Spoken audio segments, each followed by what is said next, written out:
Olá! Assistindo a alguns noticiários, muitas vezes nos perguntamos como o ser humano pode ser tão perverso?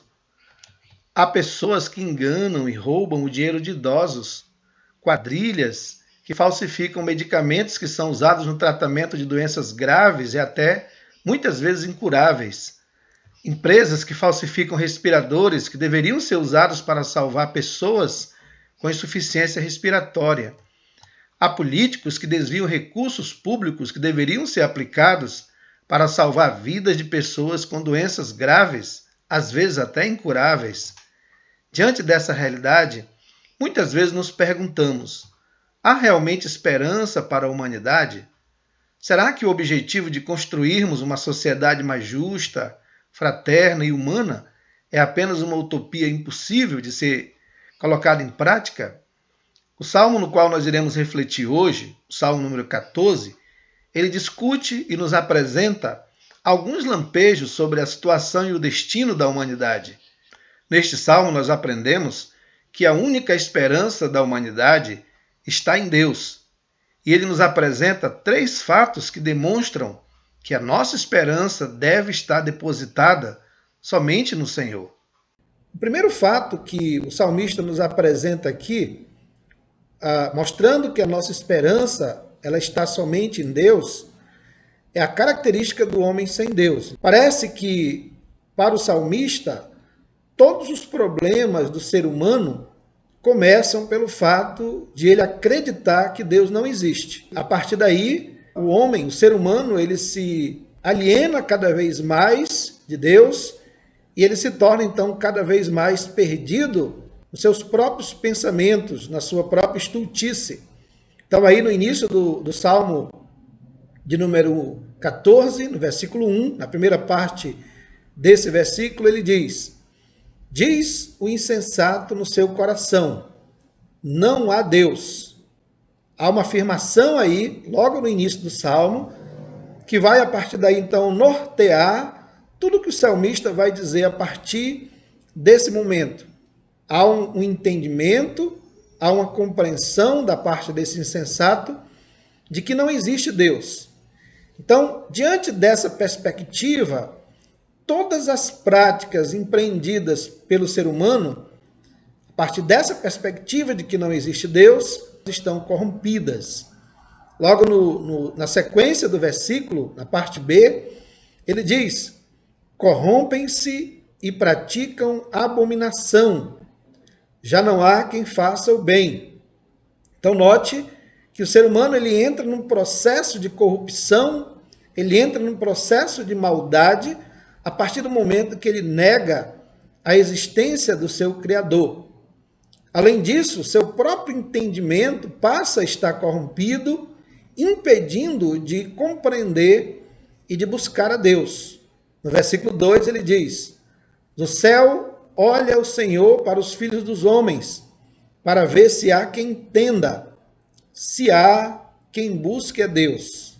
Não há, então, entendimento, não há, então, a compreensão da existência de Deus. E aí, do ponto de vista do salmista, não apenas alguns, mas, de modo geral, todos os seres humanos, eles se encontram nessa mesma situação corrompida, por haverem abandonado o conhecimento e a possibilidade do conhecimento de Deus. Então, aí no versículo 3, ele diz: todos se extraviaram e juntamente se corromperam. Não há quem faça o bem, não há nenhum sequer. Portanto, há um desvio, um extraviamento desse ser humano, uma corrupção geral desse ser humano, a partir do momento em que ele nega a existência de Deus, a partir do momento em que ele se afasta de Deus, a partir do momento, então, em que esse ser humano desconsidera, ignora a própria existência do seu Criador. Portanto, em seu próprio estado natural, todo ser humano se encontra afastado de Deus. E como resultado disso, suas atitudes, suas ações, suas palavras estão manchadas pela injustiça e pelo pecado. Então, primeiramente, o salmista, ele nos fala, né? Está nos mostrando aqui que a única esperança do ser humano está em Deus. E ele apresentou aqui o primeiro fato que demonstra que a nossa esperança está somente em Deus. Ele descreveu algumas características do homem sem Deus. O segundo fato que também demonstra que a nossa esperança está somente em Deus é o destino do homem sem Deus. E aí, novamente, o salmista ele faz questão de enfatizar que o problema fundamental do ser humano é exatamente o seu afastamento ou a sua alienação de Deus.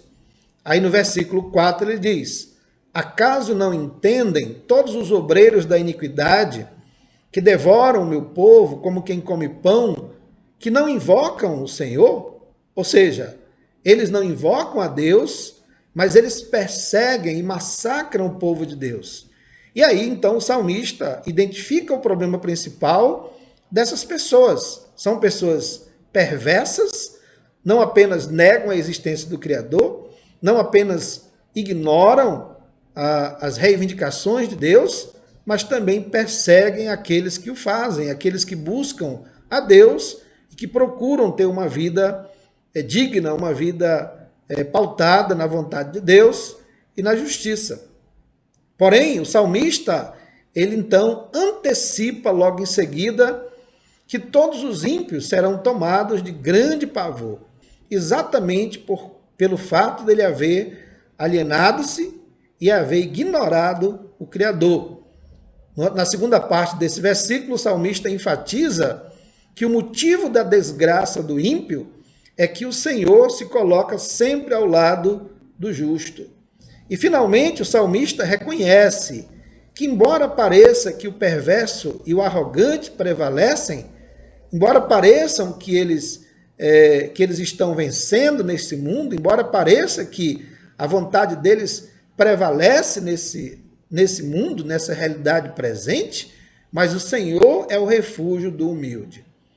O Senhor está ao lado do humilde, o Senhor rejeita o orgulhoso, o arrogante, mas o Senhor se coloca então ao lado e em defesa daquele que de fato procura ter uma vida de humildade e uma vida pautada na vontade de Deus.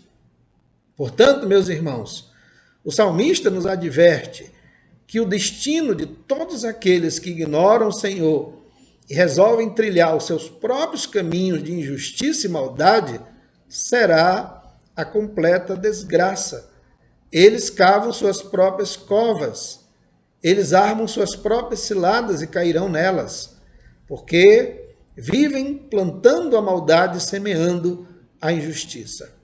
Então o salmista ele está nos ensinando nesse salmo que a única esperança do ser humano está em Deus. Como terceiro fato que demonstra que a nossa esperança ela deve estar somente em Deus, o salmista, então, ele vai falar sobre a esperança do justo. Então, no último versículo do Salmo 14, o versículo 7, o salmista ele reconhece que a única esperança do ser humano está na salvação que vem somente de Deus. Note aí na primeira parte do versículo 7, que o salmista, né, ele diz, ele aí suplica, na verdade, que a salvação que virá de Sião chegue logo. Ele diz, tomara de Sião viesse já a salvação de Israel. Como israelita, ele acreditava então que de Sião, a cidade santa, da linhagem de Davi, do Messias prometido, Deus proveria então a salvação para o seu povo, a salvação para Israel. Como cristãos, nós acreditamos que essa salvação já veio na pessoa e na obra, na missão e no ministério do Senhor Jesus Cristo. O salmista, então, ele confia que em breve o Senhor restaurará a sorte do seu povo. No versículo 7, na segunda parte do versículo, ele diz, quando o Senhor restaurar a sorte do seu povo. Então, há uma esperança, há uma expectativa alimentada pelo salmista de que em breve o Senhor trará salvação para o seu povo. Em breve o Senhor restaurará a sorte do seu povo, mesmo que naquele momento estivesse humilhado, massacrado, oprimido por forças muito mais poderosas que ele, mas no momento certo o Senhor os restauraria e os salvaria. Na última parte do versículo, então, ele espera que brevemente, muito brevemente, o povo de Deus novamente se alegrará. A esperança do justo está no Senhor e na salvação que ele providenciará na consumação de todas as coisas. Não podemos colocar nossa confiança no ser humano. Não podemos colocar nossa confiança em sistemas e programas políticos ou econômicos formulados pelo ser humano. A nossa esperança está no Senhor. Não é que nós vamos nos alienar, não é que nós vamos assumir uma postura pessimista, completamente pessimista em relação à realidade presente. Não é que nós não devamos fazer a nossa parte, claro que sim, mas nós não podemos esperar a solução final dos problemas da humanidade vindo da parte do ser humano, vindo da parte daqueles, que são sem Deus, daqueles que vivem na injustiça, que são arrogantes e que muitas vezes ignoram a própria existência do Criador. Então, a nossa esperança ela precisa ser pautada completamente em Deus. Então, embora reconheçamos a situação ética e moral desesperadora na qual o ser humano se encontra, não podemos assumir uma postura completamente pessimista frente à realidade que virá. Precisamos confiar que há esperança para a humanidade, mas precisamos entender que essa esperança está no Senhor. Entendemos que o Senhor não é indiferente aos graves problemas éticos, morais e sociais que nós enfrentamos atualmente. Acreditamos que no tempo certo, o juiz de todo o universo fará resplandecer a sua justiça, pondo fim ao domínio dos ímpios e recompensando justamente aqueles que procuram viver em humildade e justiça e tentam pautar suas vidas pelo amor, pela bondade e pela misericórdia. Confiamos plenamente que no tempo certo o Senhor de toda a terra se levantará para exterminar o império da maldade e da injustiça e entronizar a bondade, a verdade e a justiça. Que o Senhor renove a cada dia as nossas esperanças para que estejamos prontos quando Ele voltar estabelecer o seu reino. Que Deus nos abençoe.